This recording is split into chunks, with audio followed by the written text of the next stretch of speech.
ইউনূস আলাইহিস সালাম বিপদে পড়লেন, আপনি কি ইউনূস আলাইহিস সালামের চাইতে বেশি বিপদে পড়ছেন নাকি কোন? ইউনূস আলাইহিস সালামের চাইতে অত বড় বিপদে দুনিয়ার কোন মানুষ পড়ছে কোনোদিন? আমার ভাইয়েরা, মাছে গিলে ফেলেছে, মাছ পানির অথল তলদেশে চলে গেছে, মাছের পেটের ভিতরে জানলা নাই, দরজা নাই। হযরত ইউনূস আলাইহিস সালাম লক্ষ্য করলেন, এখন তো আর বাঁচতে পারবো না, মরা ছাড়া পথ নাই।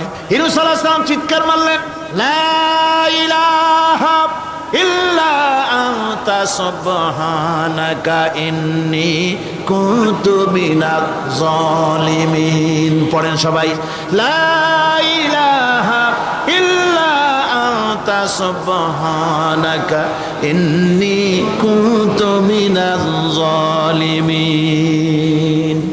লা ইলাহা ইল্লা আনতা, আল্লাহ তুমি ছাড়া কেউ নাই, তুমি ছাড়া কেউ নাই, কোনো ইলাহ নাই, মাবুদ নাই। আমি তোমার পবিত্রতা ঘোষণা করছি।